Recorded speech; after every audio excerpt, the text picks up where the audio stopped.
Saudi সরকারের নতুন ঘোষণা, এবার ১৫ বছরের কম বয়সীরা হজে যেতে পারবে না। তাহলে যারা নিবন্ধন করেছেন তাদের কি হবে? বাংলাদেশের ধর্ম মন্ত্রণালয়ের ঘোষণা অনুযায়ী যারা ইতোমধ্যে নিবন্ধন করেছেন তাদের জন্য রয়েছে দুটি অপশন: বিকল্প হাজি পাঠানো বা টাকা ফেরত। এই পরিবর্তন কাদের জন্য? কিভাবে টাকা ফেরত পাবেন?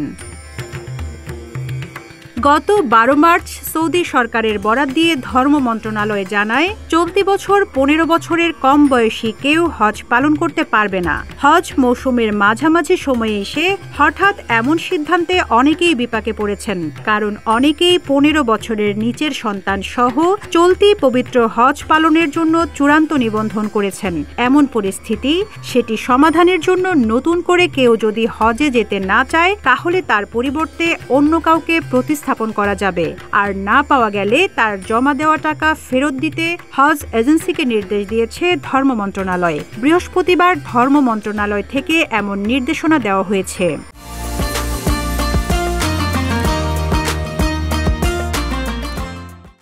ধর্ম মন্ত্রণালয়ের হজ শাখার উপসচিব মামুন আল ফারুকের সই করা বিজ্ঞপ্তিতে বলা হয়, নিবন্ধিত শিশু হজযাত্রী ও তাদের সফরসঙ্গী পিতামাতা বা অভিভাবক কেউ হজে যেতে অপারগ হলে তার পরিবর্তে সমসংখ্যক হজযাত্রী প্রতিস্থাপন করা যাবে। প্রতিস্থাপনের জন্য অন্য কোনো হজযাত্রী পাওয়া না গেলে সেক্ষেত্রে শিশু হজযাত্রী ও প্রযোজ্য ক্ষেত্রে তার পিতামাতা বা অভিভাবকের নিবন্ধন বাবদ নেওয়া সম্পূর্ণ টাকা ফেরত পাবেন। কেউ যদি দুটি অপশনের যে কোনো একটি নিতে চায় তাকে সেটি দেওয়ার জন্য বেসরকারি হজ এজেন্সি স্বত্বাধিকারীদেরকে নির্দেশ দেওয়া হয়।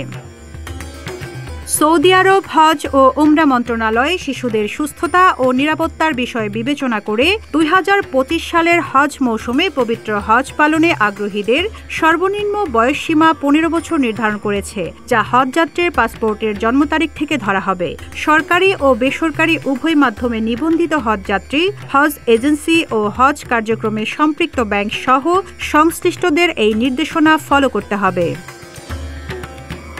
১৫ বছর বয়সী নিবন্ধিত শিশু হজযাত্রী ও প্রযোজ্য ক্ষেত্রে শিশু হজযাত্রীর সঙ্গে যাওয়া অভিভাবক হজযাত্রীর পরিবর্তে প্রাক নিবন্ধিত হজযাত্রী প্রতিস্থাপন করা যাবে। উপসচিব মামুন আল ফারুক গণমাধ্যমকে বলেন, সৌদি সরকারের নির্দেশনা আমাদের ফলো করতে হয়। ১৫ বছরের উপরে কেউ যদি হজে যেতে চায় তাকে অবশ্যই প্রাক নিবন্ধন করে যেতে হবে। তার নিচে যাওয়ার সুযোগ থাকছে না। ফলে কেউ যদি হজে যেতে না চায় তার টাকা ফেরত দেওয়ার জন্য সংশ্লিষ্ট এজেন্সিকে নির্দেশ দেওয়া হয়েছে। রিজওয়ানা রিন্তি, ইত্তেফাক।